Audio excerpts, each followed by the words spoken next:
I've always loved all the classic cookies that have the familiar butter or vanilla flavors. They are very predictable and comforting, but there are moments when you want to taste something new or more unusual. And these cookies are what you're looking for. They're quite easy to make, but the rose and cardamom combo creates a truly unique aromatic profile that you'll love a lot. At first, we're going to mix the room temperature butter with powdered sugar into a uniform emulsion. The secret to this vivid pink or violet color is rose powder. I know that a lot of recipes use rose water for flavor instead, but the powder is less intense in my opinion and gives you a built-in pigment as well.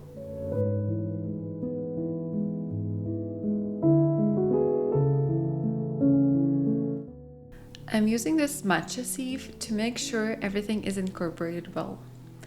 One of the things that I discovered through a failure is that rose powder is very sensitive to pH levels.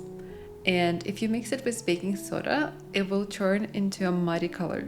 But it can also be easily avoided by adding some acid or just baking powder instead. We are not using any baking soda for these, but I think it's worth mentioning because my previous batch of cupcakes turned green and I did not love it.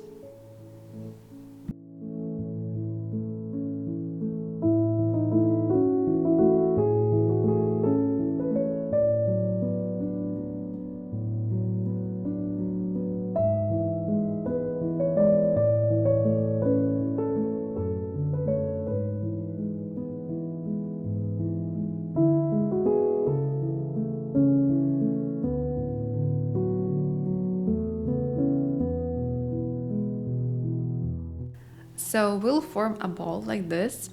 And by the way, if you also don't like dough sticking to your hands, gloves help a lot here. To be honest, this was my second take at making these. At first, I rolled the dough into a log to get a medallion-shaped cookie, but they reminded me of sliced mortadella sausage. It looked fun, but what I had in mind was very different. So I made another batch by rolling small balls that we'll squish later to get this cute rustic shape.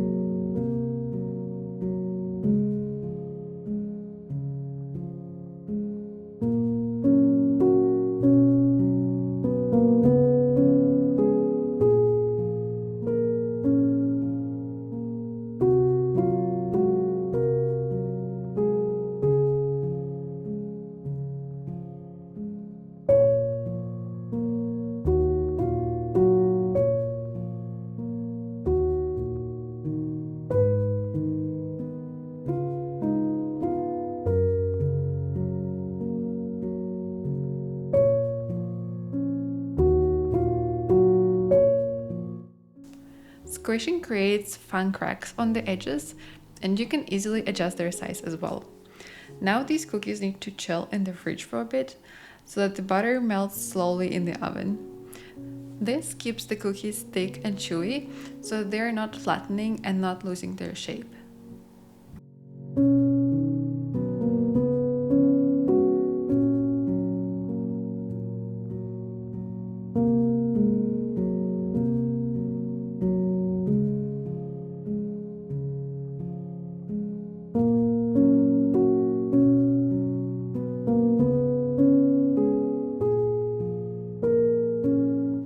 And of course, I don't make sweets without chocolate, so for decorating, we'll use two different types of it and some rose petals. It's up to you whether you want to temper it or not, but if you prefer a softer coating on the outside, then it can be skipped, and it doesn't matter as much for cookies.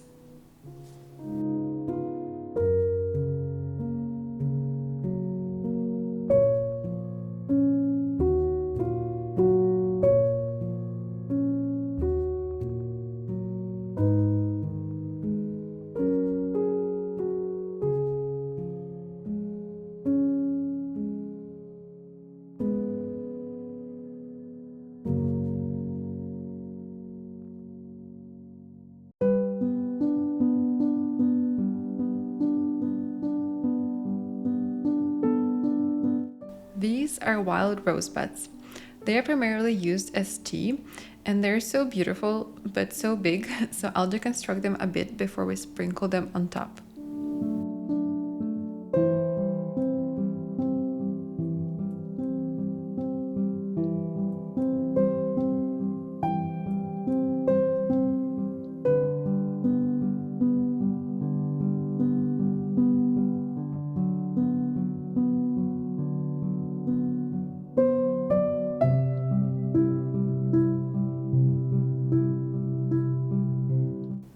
So the other chocolate idea was totally improvised. And for last few pieces, I thought, what if I just mix some rose into white chocolate? And I really love the result. I've decided to fully enrobe these other cookies, and I wish I had made more of them because they looked very nice.